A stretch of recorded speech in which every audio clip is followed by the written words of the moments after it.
Yeah. Hello, everyone. Yeah, my people, my beautiful and handsome viewers all over the world. Welcome to my platform, Timo Starboy Reality Talk TV. Yeah, good morning, good afternoon, good evening.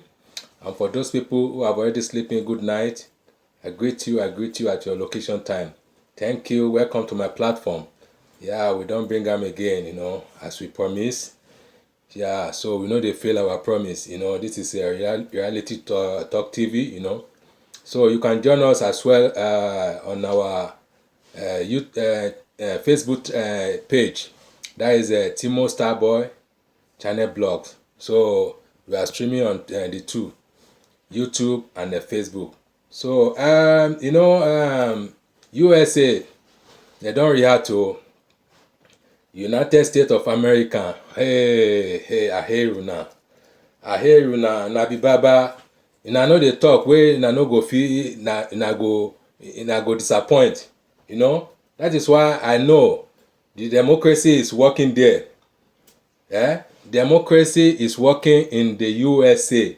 So what they said that visa ban will be posing on this our politician, all this radical politician. So they don't impose the visa ban though. That is the latest news. As e dey pain dem, e dey sweet us. As e dey sweet us, e dey pain dem. Una never know anything. This is just the starting. No be only ordinary visa ban, no be only ordinary visa ban. Then the whole world go ban una. You radical politician that you say you no go hear, you no go wan hear youth. We say na this na youth time. Make una shift na share comot. This one na youth time. You think say we dey joke? We must collect our time. We must collect our time, our chance, either by force, by fire. Na youth na im dey play. Na youth na im dey play, na im dey sup. So make una just dey begin pack una bag, because where we go lead una to, una no go fit, una no go enjoy am o. Where we go shift una to, una no go enjoy am, una no go like am at all. Because if you enter bush, if you enter water, because as una don deaf, your ear cannot hear again. You cannot hear. You are deaf and dumb. We are telling you, youth is the chance. Give the chance. Give the way. Move, bitch. Give up the way. Give up the way, bitch. So you no wan hear. You need to move. This is our time. So as the USA now, they don post their visa ban. Say those people who destroy the election, that 2023 election, that is February 25th, say they no go on scot-free. And now they don, as they know, they even comot their face. They don't want to show their face, but we all know their face. Even the video know their face. The record is there. The record is all the whole internet, the whole wide world. Everybody saw the video. They saw what placed on that day. So you can never deceive. Even if they don't want to post the name, they don't want to show the name, they want to make it a confidential matter in their own judicial system. We know the name. All of us know. We cannot deceive ourselves. Everything is on camera. Everything is on camera. Everybody have captured it. So even say I save my own video. So una no go escape all this one. As USA don post the visa ban, UK go start their own, because then they follow. Even Japan, dem go follow. Japan go follow. Japan dey follow USA. Me, I know that one for sure. They must follow this procedure. Una no go enter here. You cannot enter here for life. Even your generation to generation, then go destroy all of them. Say you be criminal. That is what it takes. That is what it takes. and they will jail everybody that is partaking in that nonsense, that constitution to the nonsense, you know, to constitute to the nonsense in that election. You dabaru everything. You spoil the whole show. You spoil the whole show for youth. You kill. You machete them. You know, you wound them. Every goddamn people, they captured it. They have the video. They have the copy, soft copy with them. So you can't escape it. The whole wide world, they are watching and they are looking. So every copy is with them. FBI or CIA, they have the copy. So when they saw your face, they will target you and you are going to jail for life. Because he is a attending murderer and murderer. First degree murderer and second degree murder. You committed. So they will publish everything, your picture, everything is there. They capture you, your picture. They have captured you. It is in their all their airport. So as long as you are coming, they will welcome you. So from there they will escort you to jail. You will serve jail first before they can know what to do with you. So you can never escape. This is just the starting, because we don't want to say youth. They are coming, and now it's their time. So my people, please let me just play this video, and you know, the lawyer, he explained a lot, you know, so let me just play it and we enjoy it together, you know. Okay, let me put it on. It's sort of increased enhanced security in other countries for which they are partners. So that will be more effective, wouldn't it? That's exactly what they do. So, for example, if ordinarily, as a private citizen or a government official, you travel to the UK and you had a seamless security check. Yeah, the story. With visa restriction on you to enter the United States, or known to you, there are enhanced security checks that you find in our countries to which the American people have a partnership. But it also opens the criminal person up and exposes that person to deeper background check in terms of the assets you have outside of the shores of the country, your communications and who you're communicating with, who are your medical service providers. All your data is written down. Whatever you do. So it is like the case of somebody who has been, you know, placed on a watch list. On watch list. That's what it means. You are on watch list now. That aspect. The Nigerian youths wanted a change. Which one be and this they one wanted now? that change to come. Sorry guys, this one are distortion. Okay. Is the concept of the rule of law is entrenched in this doctrine that everybody is equal before the law, nobody is above the law, and the law is a sacred. Nobody is above the law under the constitution. I don't know why some people, they are criminal, hard criminal, Korea criminal. In the match, he just changed the goalposts. And so this is good news to us. We have made further requests because oftentimes individuals and countries feel that visa restriction is not a big deal, especially because they have alternatives to what would have ordinarily taken them to the U.S. But we have a deeper understanding of what that means. U.S. exercise what we call extraterritoriality for the most part.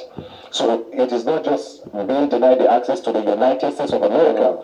Sometimes it's sort of increased enhanced security in other countries to which they are partners. So that would be more effective, wouldn't it? That's exactly what they do. So for example, if ordinarily, as a private citizen or a government official, you travel to the UK and you have a seamless security checks while you go in, with visa restriction on you to enter the United States, or not to you, there are enhanced security checks that you find in our countries to which the American people have a partnership. But it also opens the person up and exposes that person to deeper background check in terms of the assets you have outside of the shores of the country, your communications and who you're communicating with, who are your medical service providers.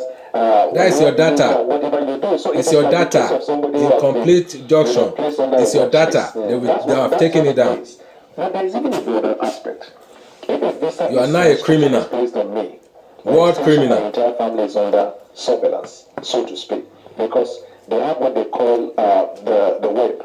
When they conduct investigation, they have a web where one link to the other one link to the other, and it is expanded. Yeah. It will surprise you, and then with time we will get to know individuals that are involved in it. Yes, I was going to say, does it make a difference? Yeah. The names of the people have not been made public. Yeah, you don't need that one. Actually, the law. We all know. We know the name. Through the camera, everything. Specifically against that individual. And I think actually, we already know the name. It is not a visa restriction. It is not a sanction against the government of Nigeria. Ah, my brother, thank you. People of Nigeria is against. We already know the name of criminals who stole the ballot. Not going again. So they are going down. We have been talking about that this election was marked with irregularity. Sorry guys, let me just put in small, So they should be very careful not to cross this area, because these people they don't joke with their law.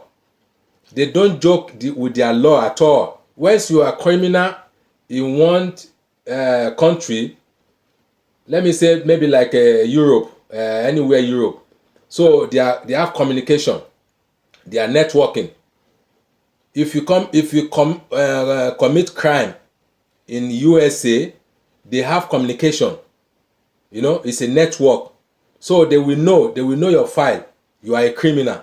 So once you come here, they will jail you. Once you come here, you are going to jail. Why this one stop now? So to let you know what is going on here, they don't joke with their judiciary system. They don't joke with their law. If you are a criminal, they know that you are wanted. If you just come here, they will just pick you up. So FBI will do the rest of the job. So that is it. Because me, I know the department, whereby police, they have their own sector. The immigration, they have their own department. So for me now, I'm a security. I'm working for police. So I know all what it takes. If you are just coming here, the immigration will capture you. When they get you, they lead you to the police. From police, you go to the prosecutor. That is it. And from there, you go to jail. They will sentence you straight. So if you know that you are a ballot destroyer, ballots stolen from the election, don't show your face here. Don't show your face. I warn you. Don't say I don't want you. I'm warning you now. Don't show your face here, because they know the whole wide world know. So they will pick you up and they will sentence you. They will prosecute you according to the law. Emma Jakombi by any. So Emma Wabi by Ghana lele law. You can go to Ghana. You can go to Benin Republic. But those people say, I think they know the law. So they know how to deal with you, because you are fugitive. So don't come here. Don't come here. You have messed up. I mean, those people, they ban their visa, American visa. So they are now a fugitive and they are criminal. So let's hear more of this video. This election was a Broadway show. This election is not something that in the eyes of the common man we will all live and translate that story to our people. It's the worst election in the history of the Republic. Yeah. In 2019, there were visa restrictions, but never in terms of the magnitude as compared to this one. This is just the first step. So people don't take it that, okay, what does that mean? No, it's the first step. And this is how they progress. First, they place a visa restriction on you. Number two, they apply extraterritoriality in freezing your assets anywhere in the world. And number three, they place you under criminal surveillance. Exactly. We've had We are criminals. reports that suggest that I'm telling you the same thing. imposition of these visa restrictions is not You have labeled as a criminal, so you can't escape it. But is across the board. Yes, correct. So it could easily affect the PDP. It could affect PDP, it could affect Labour, it could affect anybody that is practically, not overtly, but covertly and very actively involved in the either election rigging, promotion of violence, or manipulation of the process. But it will just you to know, and I can say that you can verify much later it will come out. Majority majority of these individuals that come under this order are government functionaries, people in positions of power that abuse the privileges and the position that they've had. It's not just ordinary individuals. So, for example, governors are involved, cabinet members are involved, directors of certain agencies of government are involved, private individuals that act out as their agents in perpetrating this fraud are involved. These are the remote cause, and then you can expand as you move, from there. But the PDP is involved, is it? I think Everyone is involved. Don't you hear, Mr. Man? It could. Everyone that is involved is stealing the You ballot. seem to have information. Anyone that distorted that You campaign have information. will be going down. Sorry.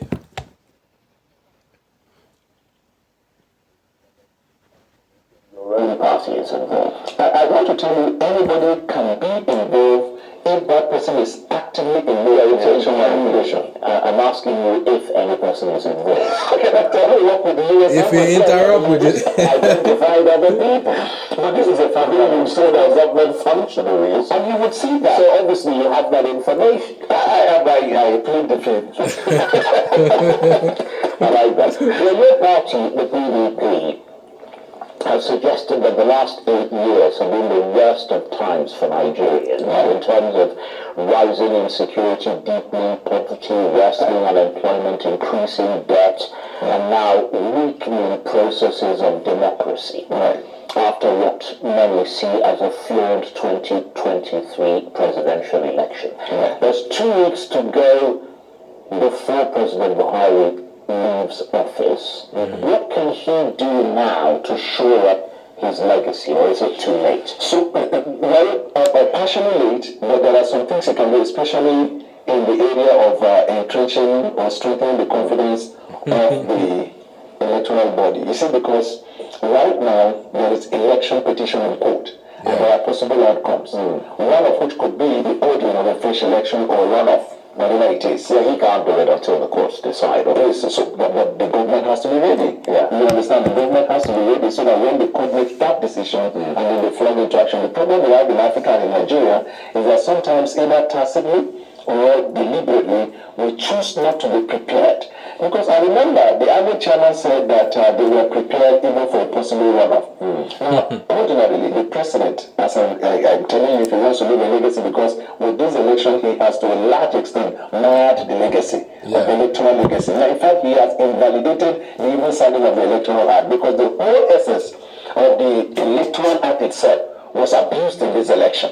So he can redeem that by first sacking the Inec chairman. Why did I say that? Why am I saying that? Because if the court orders a runoff or a fresh election, not a single citizen in Nigeria will have confidence that this chairman will conduct a free and fair election. So, and by the time the president-elect becomes the president, whoever he appoints as the Inec chairman, assuming he removes this man, it will take a great deal of supernatural intervention for me to believe that he would not influence that. You need to sack the INEC chairman because he has messed up. We don't need him again. Person as the chairman of INEC. We don't need the man to run any election again. Because there are other issues around disqualification, which of course the effect will be that the person who came second will be declared as the winner and the INEC will be asked to issue. These are issues, these are possibilities. But the government must never be sleeping, knowing that the case is in court and there are possible outcomes that will come. This is one way by which you will redeem the already in my Well, some have suggested that since the INEC chairman was the one who presided over the election, he should see the court challenges through before he leaves office. So INEC is an institution. INEC was seen as a legal personality, right? It is not just Professor Mahmoud. He has not been in court. And he has been able to, I don't know if he's able to get that, to raise 4 billion to defend the case. I assume that if you have conducted, in your view, free and fair election, you probably should have legal department going to court, because what vested interest do you have other than to say, I've conducted a free and fair election? But when you see somebody say, I need 4 billion to defend that, it goes a long way. But that's one. Number two, in my view, and quite frankly, is that the election can, so the petition can successfully be prosecuted with or without INEC chairman as a person, because INEC as an institution is one that conducted the election. In fact, if you look at the electoral act, for example, section 60 or 64, where it talks about power of INEC, the commission, that's what the law says, to review the result. This is a salient provision in that electoral act to which this man refuses and turned blind eyes to when he was at. And in the other elections following, like in the governorship elections and the National Assembly elections, where complaints were made about certain polling units and places, he exercised the same power he refused to exercise in the presidential. Yeah. You saw what happened in Adamawa. You saw what happened in other places. He reviewed the complaint and ordered another election. Yeah. It is the same law that applies to the presidential. When he was asked during the process, why don't you consider this and then address the issue? He said, I will just announce the result and then I have 7 days. Have we seen the 7 days till today? No. So nobody, I don't even think that APC will even have confidence in him. That's the extent to which it has gone. So to me, the president, Buhari, has to be the one to appoint because he's leaving. Yeah. The assumption is that he does not have a vested interest. So President Buhari should appoint a new INEC chairman and rejig the commissioners. Exactly. If you want to instill the confidence that the Nigerian people will have, assuming that there is an order of court consequently, full or enough, one off. But without that, when the order is made, the same people, doing one thing over and over and expecting a different result is a definition of INEC. Yeah. And beyond the INEC chairman himself, is there any role that you see other institutions of state playing whilst these election challenges and litigation is going on in a situation where, as we said, INEC creates the mess and the courts clean up that mess? Right. So the court is presented with the opportunity, as has always been, to not only provide check and balance to the other institutions of the state, but correct the polity. And over the years, we have seen how these courts in Nigeria have, in the interest of public safety, public peace, and national security, corrected so many anomalies. Now, it is believed that the case before them is not just a case between political parties. It is a clarion call on the judiciary to correct. And like I've always said, the facts are clear, the law is clear. We don't discuss the strength and weakness of them. The court will decide based on how you argue your matter. Yeah. But there are certain things that are not in denial. There are facts in law, we say facts that are agreed by all parties. Exactly. Yeah. After our last proceedings, the court said the parties should just go and agree on those things that are not contentious. So, for example, if you say Tinubu said they will found international passport belonging to Tinubu, of Guinea, nobody is disputing that. If you say Tinubu did not score 25% in the FCT, the APC did not dispute that. If you say on that day, INEC did not upload real time the result in the IRF, nobody disputing that. People are trying to give excuse as to why they did what they did. They're giving reasons. They are giving reasons. Right. So now the court will look at these facts and listen to the argument of counsel and then decide. But whichever way it goes, I have said it and it bears repeating. We have confidence in the judicial system in Nigeria. Over the years, they have played their part. There are one or two in the individual in the judiciary that have, like bad eggs, they create problem for the system. A greater number of the judicial officers in Nigeria, under the most difficult situation, have stood up to the creed that found the integrity of their institution. We are saying destiny is calling on you again. Here is what we have said, that interference with the very essence of the rule of law is that there is non-interference by not just the federal government but the institutions of the federal government. So, for example, when the court seeks to determine a matter, there are institutions of government that preserve the state. You can find law enforcement, you find INEC. The other day I was in your show, I talked about the Broadcasting Commission and the tacit intimidation that they bring. They are finding weak journalists who are money journalists and trying to see if they can compromise them. But Nigeria has had and we still have credible journalists. They are you can't impeach their character. And so these individuals and the judges and the Nigerian public, we are saying don't use the institution of the state to harass people. We from the opposition too. Don't use the institution of state as the monitor. Well, I'm snoring. You are calculating how many snores I make simply because I'm from the opposition. And one funny thing, Mr. Charles, I will tell you this. Sorry.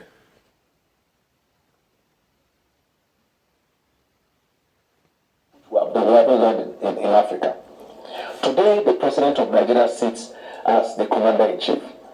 He will leave this government. Few months after that, he will be a private citizen in court defending a case against him. Yeah. He will need to now rely on the integrity of the judiciary. He will hope at that time that the government does not use anything against him.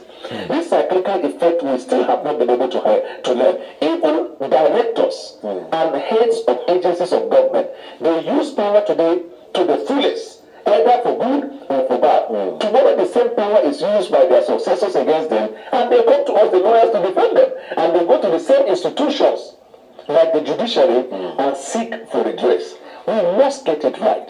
And for us as People's Democratic Party, like I said, we're just excited about the steps that the American government is taking, and we believe that their counterpart will follow in ensuring there's no interference. We also say we don't have confidence in this Inec chairman. You don't have. His ability Even zero to conduct confidence. a runoff. With zero So confidence. they have order of court for a runoff. Right. And the only person that can The do man is a that corrupt, right totally now is the corrupt. president of Nigeria. You actually Yakub. made that point fairly stridently, and one is sometimes reminded of the often quoted remark of the former leader of the Soviet Union, Joseph Stalin, who said that it doesn't matter how many people vote, only who counts the votes. That's the kind of that's the point you're making. Yeah. Is it your sense that Nigeria still has not moved beyond that stage? Yes, like the introduction, and that's one of the reasons you're calling for the removal of the chair. I believe we have not moved. You can look at it from 1999 when Yar'Adua, when he came on board, what he did was to admit to the world that the process that brought him to power Is was failing. flawed process. Yeah. He committed to reforms. When Buhari took over in 2015, one of his key objectives was to reform. Because he said he was a victim, according to him, a victim of electoral malpractice. He said he was always in court until God sent technology. I'm quoting him, his word verbatim, that he prayed to God and God sent technology, and that's how he won. But there is one time the Ridiculous. technology was attacked and he couldn't protect it. So He said ridiculous. because it is not enough for the president to say, I provide security, I provide the money for Inec. If you need to know the powers of the commander-in-chief, is that he sits in a position only below God as far as the nation is concerned. The things you don't know about Nigeria, he knows it. He has enormous resources, he has capacity, he has access and privilege. And we were shouting in this process of the election. Immediately after the election, the president changed his posture from that of somebody who wants to see a free and fair election to even making comments that seem to give the impression that he is prejudicing the court. When you start saying the victory of somebody is certain, I can't wait to leave, I am leaving, I'm packing my things, you will pack one day. Yeah. You don't even have to say it. Some will say, though, and some have said, that all this is the legacy of the PDP over the 16 years that it ruled Nigeria, and chief amongst those was election rigging. What is your response? So this is every single election since 1999. They are all the right same. up to 2015. PDP, Suspect. APC, So this is what they we are call all the whataboutism. the same Americans people. call the whataboutism. No doubt about that. Tell APC something They are is the not same- right, which they say, but you lay the foundation. The same mother, the same father. See, when they started in the first 2 years, 3 years, everybody said, let's give them some time to do that. I mean, how many years do you have to be in the university to be a medical doctor? Engineer. We don't need There's no Una course again. in this country at the university that exceeds So, guys, we don't need these people again because APC, PDP, nothing changed. Nothing changed for good. They are the same. They are the same people rolling, they are just rolling the fine, They are rolling the table among them. So we all know them. We all know their faces. So they are just deceiving themselves. Say, this one better, this one worse, this one worse, this one better. Just to accuse themselves. So they are all the same bird, flow together, the same feather, So that is it. Anyway, let me give you another, this one, talking of Mr. Buhari. Mr. Muhammadu Buhari, he was saying that MVP, that is the most valuable president, he is supposed to earn it from Nigeria because he is the most valuable president in all Nigeria. So we want to ask our viewers, is it true or false? So you can leave your comment, because this video I'm going to play to you now, it will show whether this man deserves it. Because for me, he doesn't deserve anything. It's a zero. It's a no comment. No comment, because he constituted to this downfall of our election. This one that is going on now in the Tribunal. He is the major head. I can say he's the arrow because he's giving their hand, because it's his party. So he constituted a lot of nonsense there. So for me, it's zero. So are we going to talk about GDP, infrastructure in the country, kidnapping, everything? He just kept mute. Nothing he said, just like a Dundee, Dundee United. He never say anything. Only when it's favor him, he will just come out and say a few words like a baby, and go in hiding again. So is that a president? Is that a action president? So for me, it's zero. It's just zero, just zero. I give him zero, F9. Fail, parallel. So let me play you this video. So let me just quickly play you. It's about him that's talking rubbish and, Okay, lawyer explain. This one is lawyer explain. Okay, maybe this one. Speak May 18th to hear the lawsuit seeking to stop the inauguration of President-elect Bola Tinubu. The plaintiff, known as registered voters of the Federal Capital Territory, are asking the court to determine whether any candidate in the presidential election may be. Sorry, we have the incoming governors, whether they're first. We have okay. Our internet is just like a. What if I tell you that this No, not be you. president have come to share, their own experience, and they're speaking to the governors based on their particular areas. Okay. So you saw the Director General of the World Trade Organization and a former Minister of Finance and the Economy, Ms. Madam Ngozi Okonjo-Iweala, speak to the governors there, and a number of salient points which I'd like to focus on this morning. She gave a talk on the task of nation building, and she gave quite a dire or gory figure of what's going on in the economy at the moment. It's no surprise because we have talked about this a number of times. What she had talked about and charged the governors to do was to ensure that they were able to come up with policies to show up revenue and to avoid borrowing, further borrowing, so that they are not steeped into further debt and further increasing the debt to GDP ratio or debt to revenue ratio.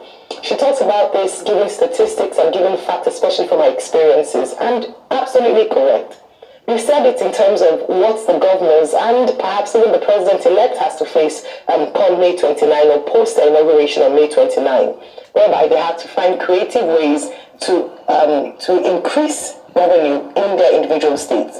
In the past, what we've seen is where we see governors who get into the office and all they are depending on is federal allocation.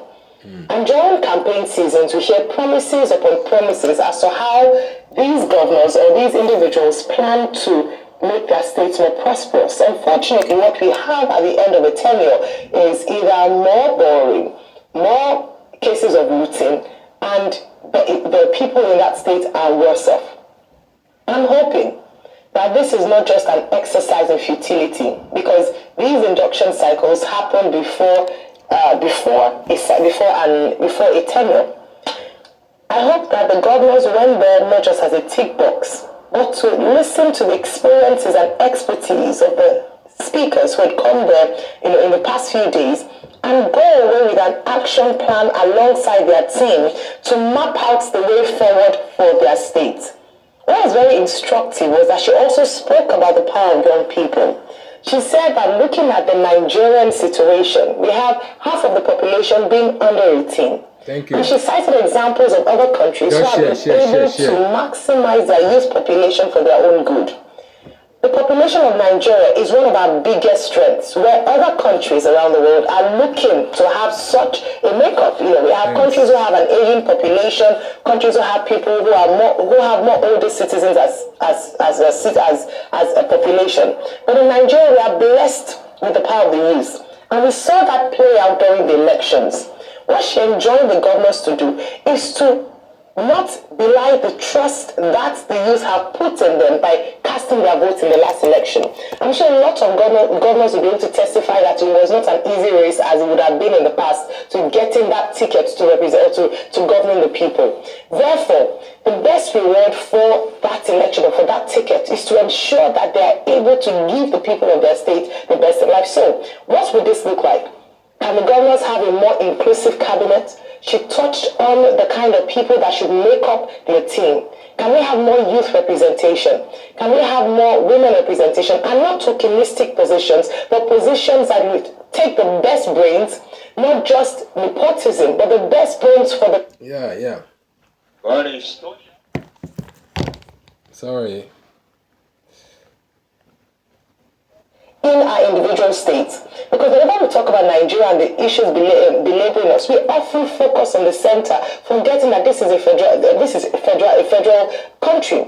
Therefore, both at federal level, state level, and local government level, if there are failures at these different tiers of government, this country cannot stand. Yeah. Therefore, perhaps we should begin to put a lot more focus on the governors, what they're doing with their cabinet, what they're doing with their budget, and how they're improving the lives of their citizens. I believe very strongly that the next tenure for all governors across the 36 states would not be business as usual.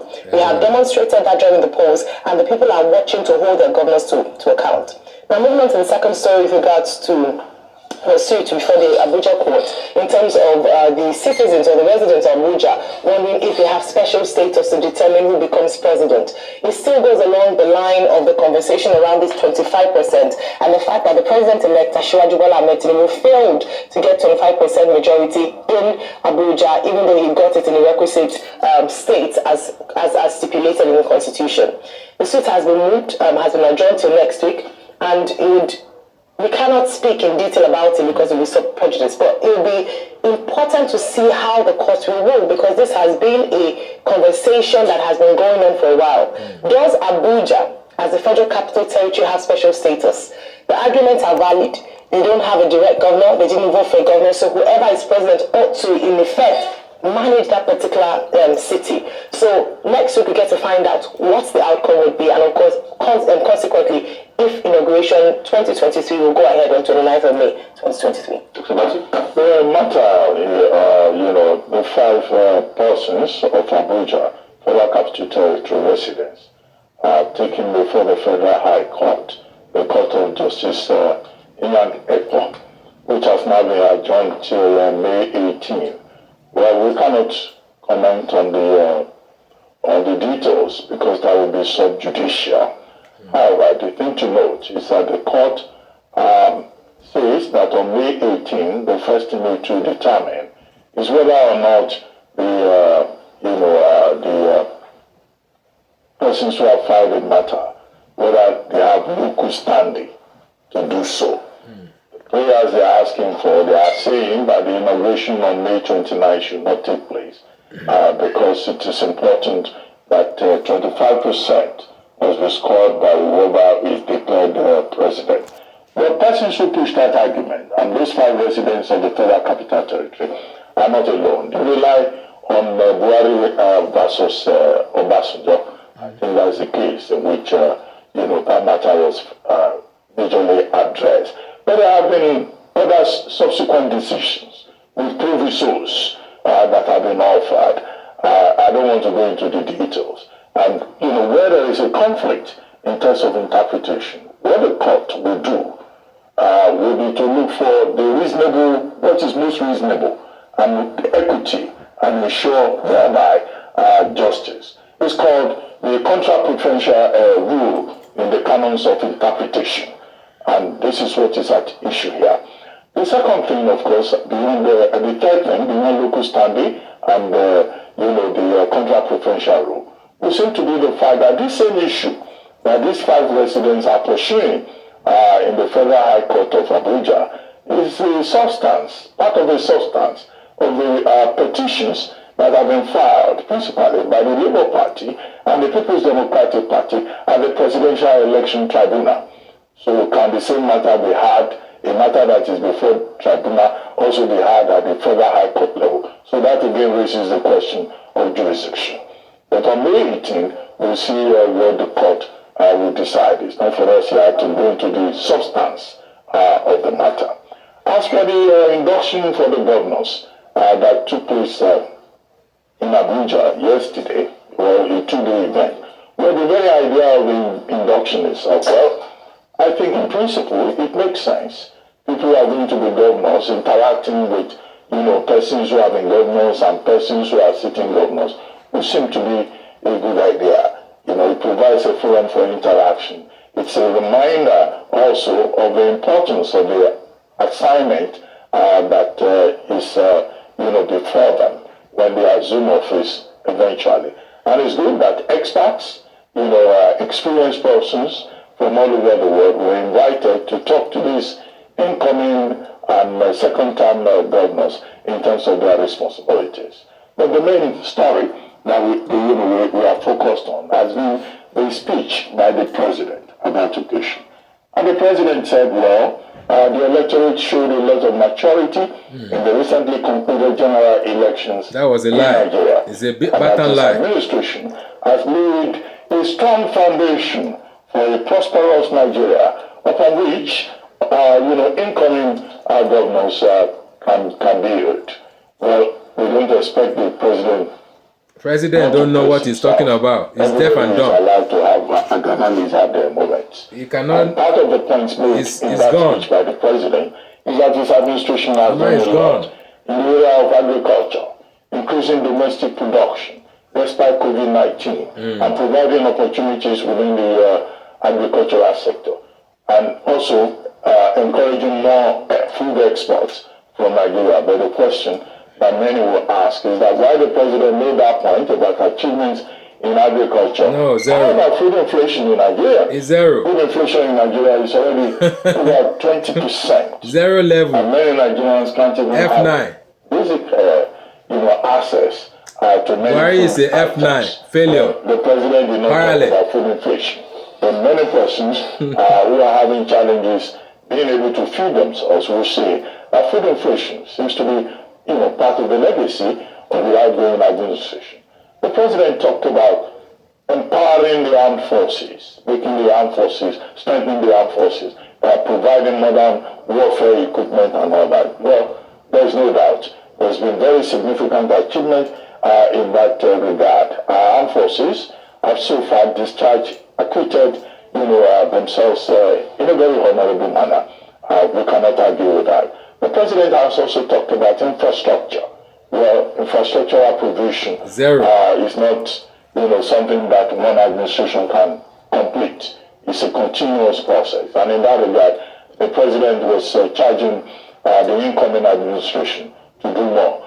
Well, in any case, the office of the president already provided, an 80-something page outline of the achievements of the administration. And there is a lot, that we can interrogate in that regard. But it is the people of Nigeria that will eventually, give a proper accounting of what their experience has been under the Buhari administration. However, I do agree with the president that the subnationals have an important role to play. Buhari is oftentimes, zero. in analyzing the Nigerian situation, Level we tend to focus more on the federal government. F9. And one strong point that was made by the president in that presentation is about the role of the subnationals, the governors, who should not just see the positions they're coming to occupy as a privilege, but as a position of responsibility.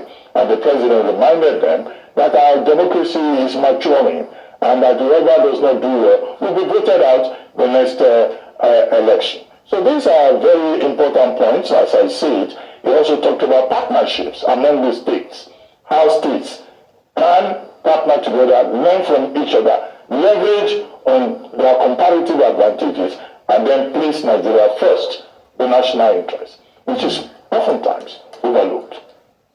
The points made by Governor Tambula, chairman of the Governors Forum, by Okunjo Wela, by Tony Elumelu, by other speakers about it are important. But it remains to be seen how these governors will fare in 4 years to come. Every governor will come back to us and say, oh, we have done very well. There is a people that will take a decision that will give a proper assessment. So self-praise, yes, may be a natural thing to do, but the taste of the pudding, as they say, is in the eating. And we hope that these incoming governors would act in a responsible and accountable manner, and as they have been advised by the outgoing president, place Nigeria first. You see, like I always say, every generation had the time and the chance to change the course of its destiny. The problem with Nigeria today is because this generation of leaders have just decided to put Nigeria down. This is real Why fact. do we talk about the likes of the Reality truth is coming out Because now. in their time, we changed the course of Nigeria's destiny. This is reality truth is coming out now As from I'm refined. somebody from Ogun State, I still drive on the roads I hear you. that were built by Awolowo. If I want to drive from Ikene to my village via the old road. But you see, we have a bunch of leaders that don't think of the future. Yeah. They just think Sure. what to eat now. And pocket. Their Destroy pocket. their country. Their pocket. Their mouth and That's why you see pocket. they're forgotten. I'm happy about the governors' meeting yesterday. But the question is, do these governors even hear the things they... Sorry.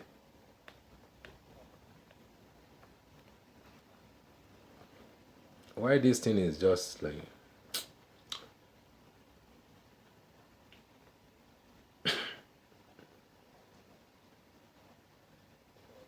I'm sorry, guys. one ear and goes out with the other. These are the same governors, and some of these governors were there. These are the same governors that want to claim big fat pension bonuses. But their states are in debt of trillions of naira. They plunge their states in debt. And how do they do this? The first way governors do is they do big white elephant projects. They take loans that they will benchmark against their federal government allocation for the next 30-20 years. They say they are building airports. They say they are building all sorts of infrastructure. I'm not saying infrastructure is not good. Scammer. But you don't build what you don't have the wherewithal to build. Scammers. I keep stating that Delta State has 2 airports today because when Warri was ripe enough for that infrastructure development, Shell had a hand in building the airport in Osubi.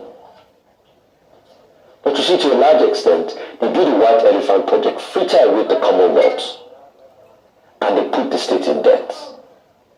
And that's what Ngozi Okonjo-Iweala was saying yesterday. Now look at the situation of Nigeria. Most of the governors have owed a lot of debt, and they keep owing this debt because they misplaced the priority. It's either the governors are attending to their political godfathers, frittering away our resource, or wasting our wealth in general. He talked about the fact that we have a young population. We can use this young population for development. But what do? The politicians use them for political divisiveness during elections. Look at our economy as we speak today. Do you know that Nigeria today, I saw a report in this day that is saying that our budget deficit will increase because we're not beginning to meet our quota of production of crude oil. So there's a lot of lapses, but the governments keep incurring a lot of debts.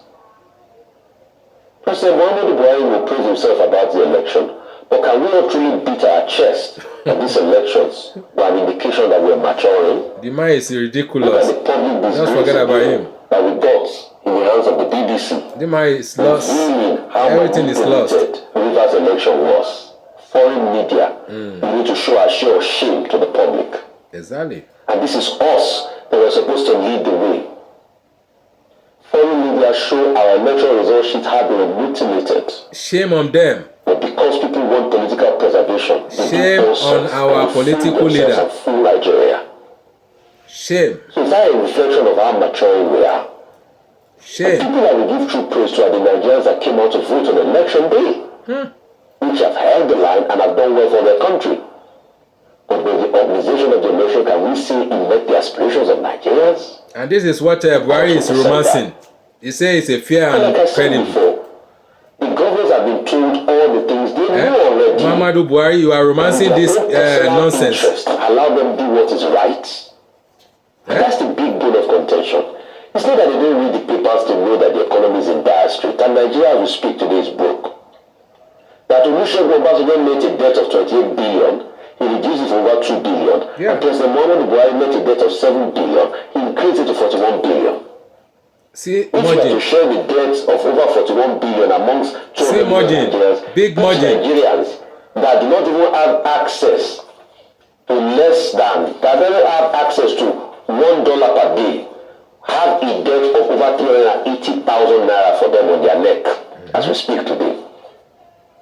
But when Olusegun Obasanjo came with, the debt was like 17,000 naira for Nigeria. And he's crediting himself. We all know, and we talk about every single day. Only yesterday, inflation has risen up to 22%.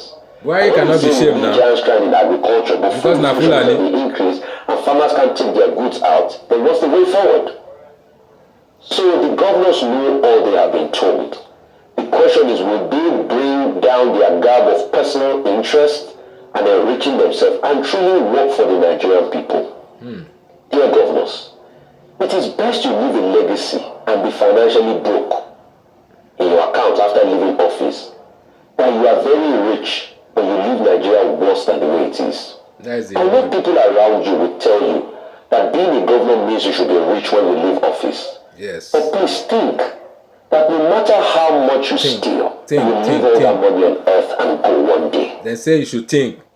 And what will leave after you? Including our president, Muhammadu Buhari. Concerning the court case, people have talked at so much that let the court decide as regards the 25% issue, which is also in the election. You are in court today, Prof, to hear the matter of the FCT indigents versus the Attorney General of the Federation. What do you have to tell the public that transpired in court today?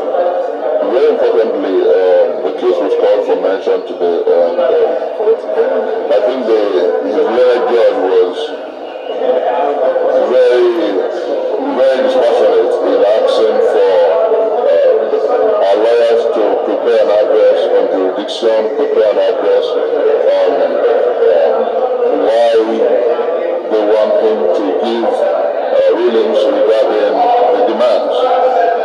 And I think a short agreement is good.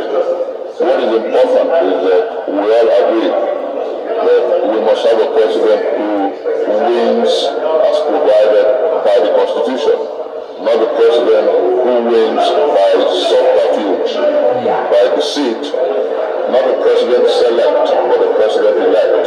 And that's why we're here. And our lawyer has spoken to the court about why it's important. And I think that the court understands the importance and the urgency of it. So we're going to be back here on the 18th.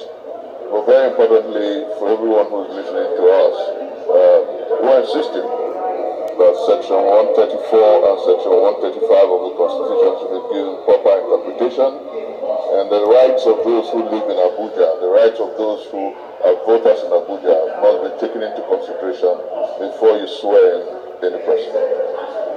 The judge asked your lawyers, or the lawyers of the indigents of Abuja, that they have to address three things: the issue of local standing, jurisdiction, and to ensure that the case is probably not already at the presidential, tribunal.